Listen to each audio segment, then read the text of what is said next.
Sa bawat klase, may mga estudyanteng may iba't ibang pangangailangan. Ngunit lahat sila, tayo ay may karapatang respetuhin ng lahat. Sa Libertad National High School, ang bawat estudyante ay may halaga. Hindi alintana ang kanilang mga hitsura, kakayahan, o maging ang kanilang mga kalagayan.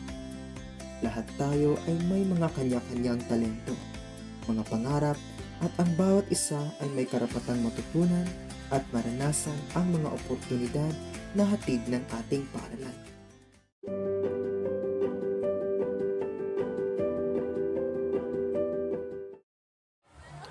Ayon sa National Disability Prevalence Survey or NDPS, halos 23% ng mga bata ang ipinanganak na may kapansanan sa taong 2024. Isa si Kyle sa 5,631 na mga estudyante na may kapansanan na kabilang sa regular class sa Region 12. May ilan na tahimik lang at mayroon ding gaya ni Kyle, masayahin, masigla at puno ng enerhiya. Ngunit higit sa lahat, si Kyle ay isang paalala sa karamihan na ang respeto at pagkakapantay-pantay ay hindi dapat nakabase sa pagkakaiba kung sa pagiging sino ka. As a president, ano sa tingin mo ang kalagayan ni Kyle sa apat na kasama? Based sa akong pag-observe, si Kyle, pwede siya ka-participative na estudyante. Pag isa pa is, mahilig po siya mag-entertain sa mga classmates niya. Nagkikisabay po siya sa environment sa classrooms and sa bawas. And not just that, masaligan din siya sa tanan na bata. Lalo na nga masunurin siya ng bata. Ang very productive din sa mga schoolworks. Kanyang kwento ay higit pa sa pagiging hyper o masigla. Madalas, nakikita lang natin ang kanyang pagkakaiba. Pero ang hindi agad napapansin ay kung paanong ang kanyang presensya ay nagiging inspirasyon na kahit may limitasyon, kaya pa ring makikisama at makikilaho.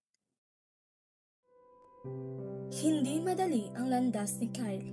May mga pagkakataong nahihirapan siyang makipagsabayan sa mga aktibidad sa loob ng silid-aralan.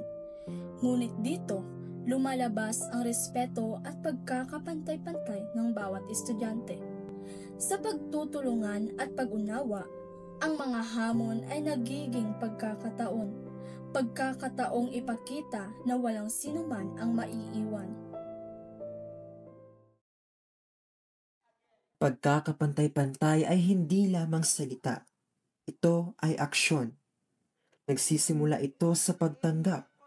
Pagtanggap na iba-iba tayo ng kakayahan, ngunit iisa ang ating karapatan. Sa pag-aalaga ng guro, sa malasakit ng kaklase at suporta ng lahat. Nagiging posible ang isang silid-aralan na bukas para sa lahat. At sa presensya ni Kyle, nagtututo tayong makita ang halaga ng pagkakaiba na sa pagkakaiba nandoon ang aral ng tunay na pagkakapantay-pantay. Si Kyle ay higit pa sa isang SPED student. Siya ay paalala ng tapang, ng sigla at ng pag-asa. At sa kanyang paglalakbay sa regular na section, ipinapaalala niyang walang hangganan ang respeto at pagkakapantay-pantay. Dahil sa silid-aralan man o sa labas nito, lahat tayo ay pantay at lahat tayo ay may lugar.